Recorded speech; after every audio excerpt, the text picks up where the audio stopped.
Going wink on the line and air bridge collapsing. There's a sponsor!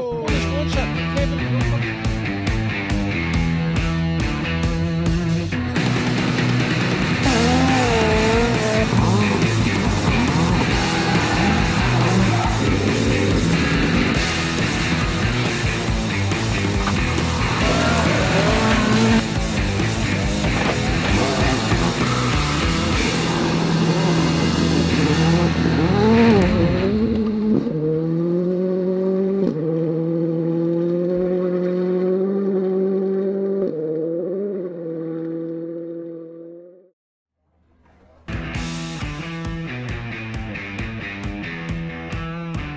The RSAC Scottish Rally was well supported throughout the various classes. So let's see how the SRC registered crews fared. Lachlan McIver and Cameron Morrison's day wasn't long, but it was memorable, surviving this visit to a ditch and clipping the verge on the live stream in SS1. Unfortunately, they would find another ditch in SS2 and ran out of time getting back out.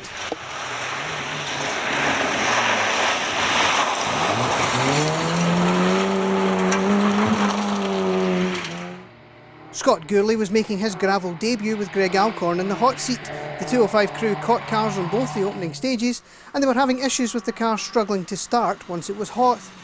That was traced to a dodgy fuel pump at second service, the team managing to change it and keep them in the event with just 30 seconds of lateness left.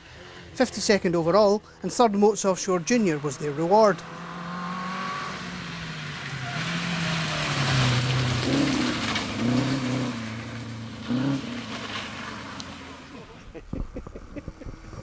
No, it's Craig Smith. Oh no. Oh no, my tracker's going. This footage from SS1 tells you all about Craig Smith and Charles Mackenzie's day. That was the engine gone before the rally really got started.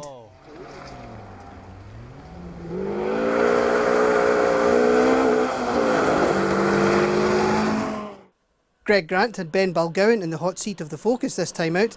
The opening loop was slowed by a misfire, although they were compensating by pushing very hard. Sadly, they were forced out with damaged rear suspension. Amazing. Just fair and just loving it again.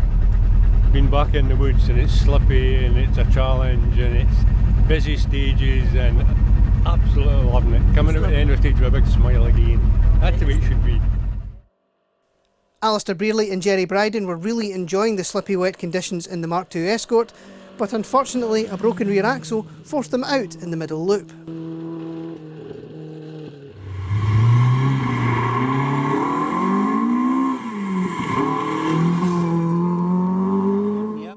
Alan McDowell and Mark Casey took their second maximum point score of the season in their Mark I Escort.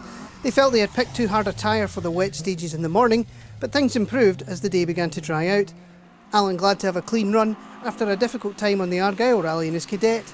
They finished in 40th overall.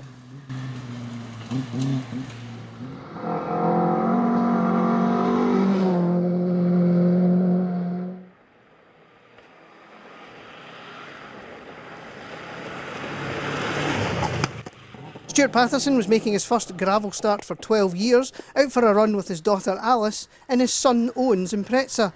It was a baptism of fire for them, but they did at least have a good battle to enjoy. Swapping times all day with Niall Phillips and Darren Kennedy in the four-wheel drive Escort. Niall and Darren having to perform subtle surgery on the steering arm all event, but ended the rally just 6 seconds ahead of the blue Impreza.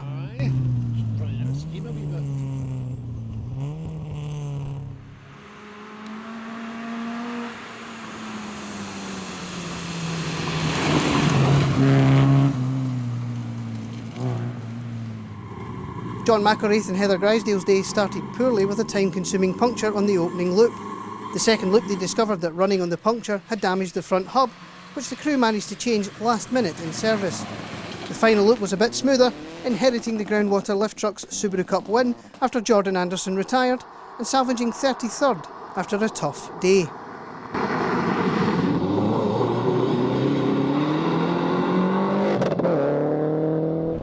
2 minutes lost in the first stage this morning with the punch. I kind of scuppered the days for overall results and challenge results, but We're concentrating the class in the Subaru Cup, so that's the aim, and we got what we wanted, so we're happy.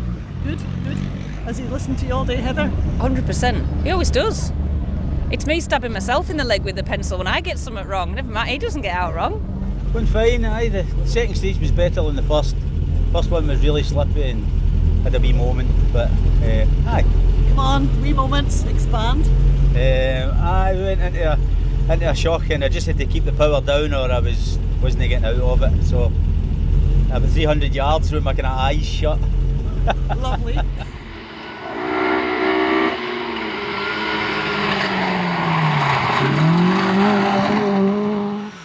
David McLeod and Eamon Boyle enjoyed an adventurous day, the Sunbeam doing Sunbeam things in the damp conditions.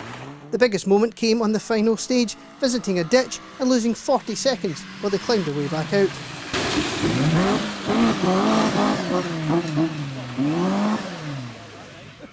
Didn't know you that well, but I got him right.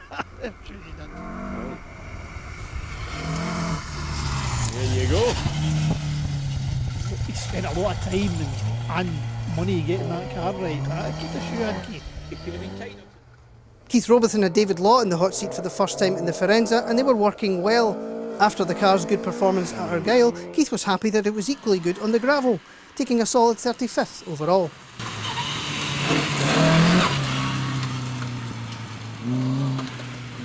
Oh, hey, look, what's not to look forward to when you're as old as me and you get out to play on a Saturday?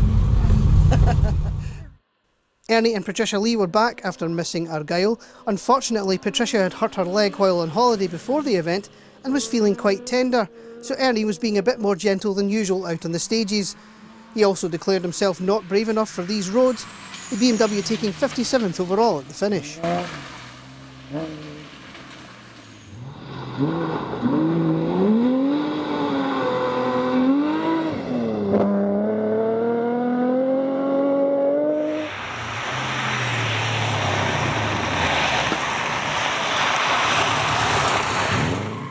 Donald Brooker and Tony Booth's morning was blighted by an oil leak that was thankfully sorted in service.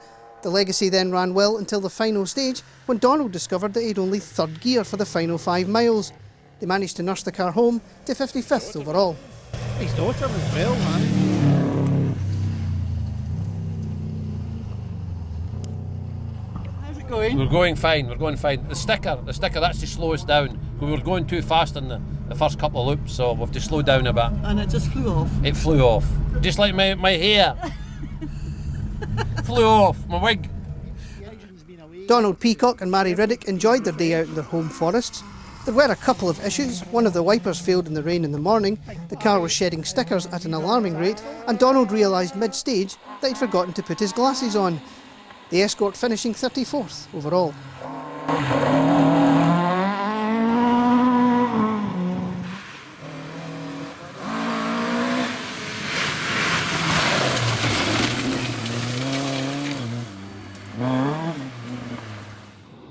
Grant Ingalls and Gavin Chisholm were back after refreshing their Mark II. There were a few wild moments in the wet opening stages, but things ran fairly smoothly on the way to 3rd in class and 32nd overall. H2 was decided by just 3 seconds at the finish, Sandy Fairbairn and Craig Forsyth taking the class win ahead of Jim Robertson and Mike Curry. Jim and Mike delighted to be back on the gravel and finally feeling that they were driving the car properly. Oh, he's getting quicker as he's retired. Eh? Sandy and Craig enjoyed an excellent run in their BMW with no dramas to report from start to finish. The BMW crew taking a solid 28th overall on the first SRC gravel round for the car.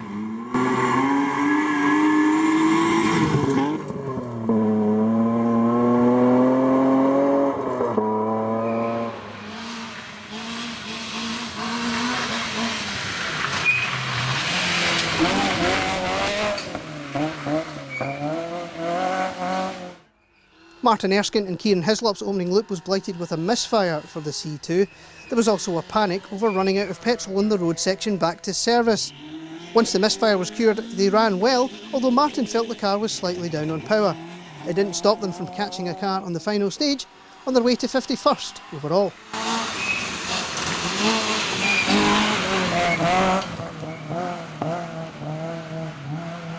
Yeah, I'm excited to get back on gravel.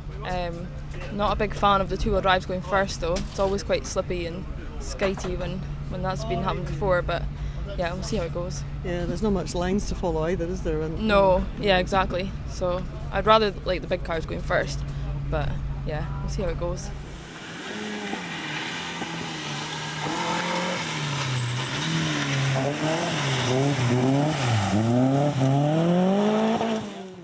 Megan and John O'Kane started their day with a big backwards moment on the opening loop, thankfully into an open hairpin. Things were better from the second loop, but despite still feeling the car wasn't handling great, they were battling with the Evo of Aileen and John Forrest for top lady honours. Swapping times all day, the Fiesta driver came out on top at the finish in 44th overall.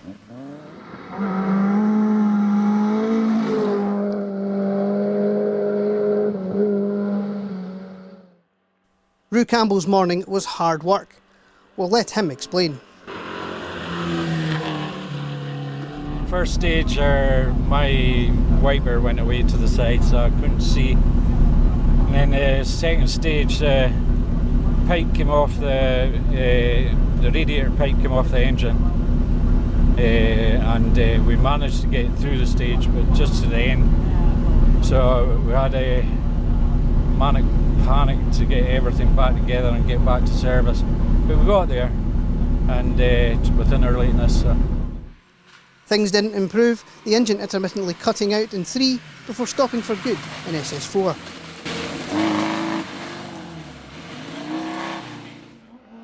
Alistair MacArthur and Chris Robertson enjoyed their run to 39th overall in the Sunbeam. The middle loop left them slightly deafened with a blowing exhaust, and the Sunbeam was keeping them awake by doing Sunbeam things at least once a stage.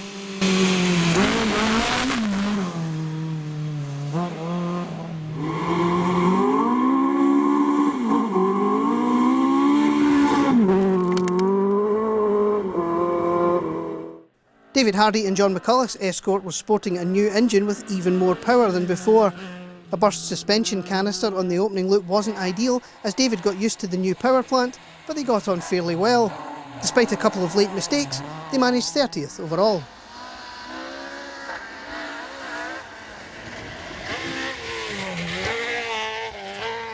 Hi, we're all ready to go. We're here. Go round, have a bit of crack, get home in one piece. That'll do for the day. You looking forward to the gravel? It's better than that tarmac. Just didn't like it at all. That tarmac, gravel back in the woods, more fun for us. 5, 5, 4, 3, 2, 1, go! Go, go, go! 80, left 5. Mike Moats and Gary McDonald were working on their Spanish at the start lines of this round. The reigning Subaru Cup champions enjoyed their day out as usual, despite enduring a couple of big hits in some of the more cut-up sections. 43rd overall was their reward. It's your hairpin, right? Got to carry the speed and yank that brake. Yank a handbrake.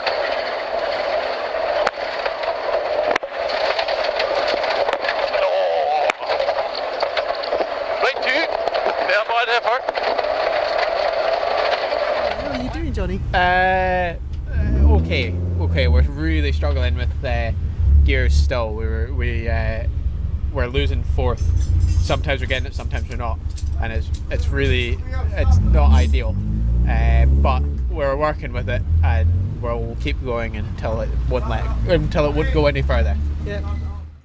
Johnny Mackay had Rachel Matheson alongside for the first time. The new partnership was working well, but the car was fighting back. A suspected gear linkage issue, meaning fourth gear was hit or miss. Conveniently, the gear they needed the most on these stages. They persevered and took 25th overall at the finish.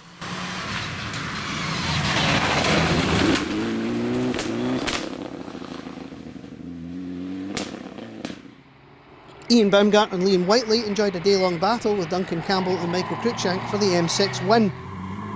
In and around the top 10 times in the morning, Baumgart and Whiteley were delayed with a puncture in the first running of A. They then put on a charge to catch their fellow Impreza crew, surviving a visit to the undergrowth in the final stage, to take the class by just 3 seconds at the finish.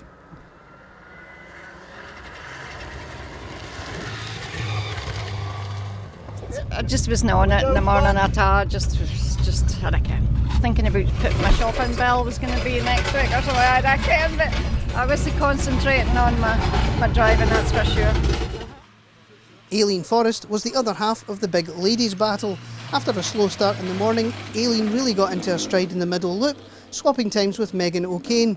The Evo pilot taking second in the ladies at the finish, just behind the Fiesta in 45th overall.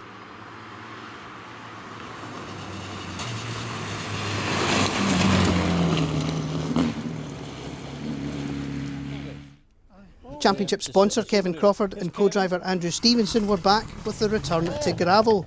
They visited a ditch in the opening loop but were able to get back onto the road with little time lost.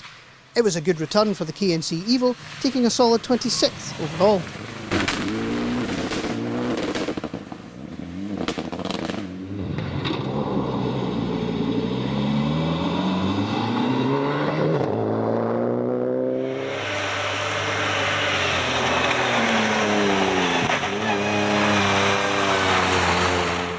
Charlie Wright and Adam Westerby were making their first SRC start of the season. An argument with a chicane on the opener did some cosmetic damage, but the big problem was with the Fiesta's turbo. Constant boost issues forcing them out in the middle loop.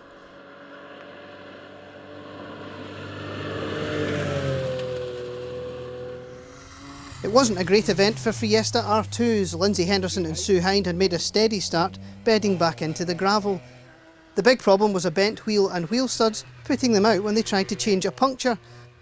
Lindsay and Sue quick to thank the many crews who stopped to try and help them, sadly to no avail.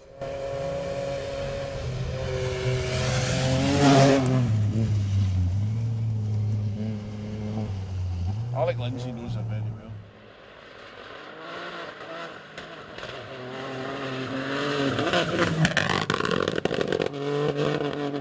Richard Stewart and Karen Tate Logan had struggled in the slippy conditions of the morning, but were running strongly as things dried out. There was a drama with a last stage puncture, but they still managed second in class.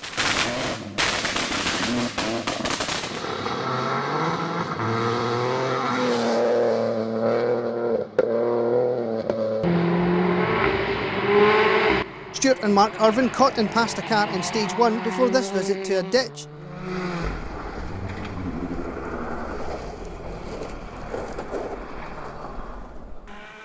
Thankfully they were able to get out of there, but were forced to retire after fuel pump failure and front suspension damage.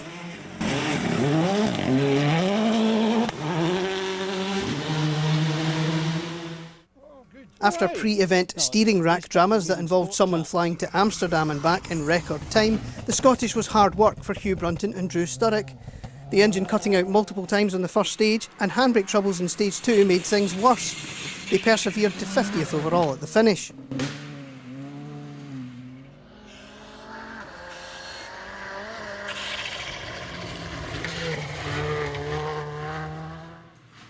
John Rantoul and Ross Hines' Fiesta was back in standard trim with a smaller turbo restrictor than they would normally run. They spent the day really feeling the drop in power, but survived to take 31st overall.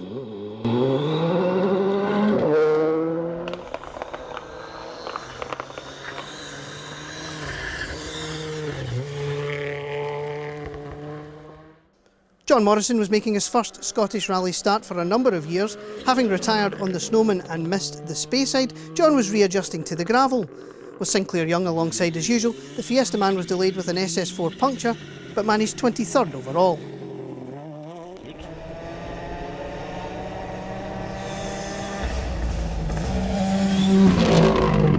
Another nice looking car. Wonder if John will have any fuel left to sell after this.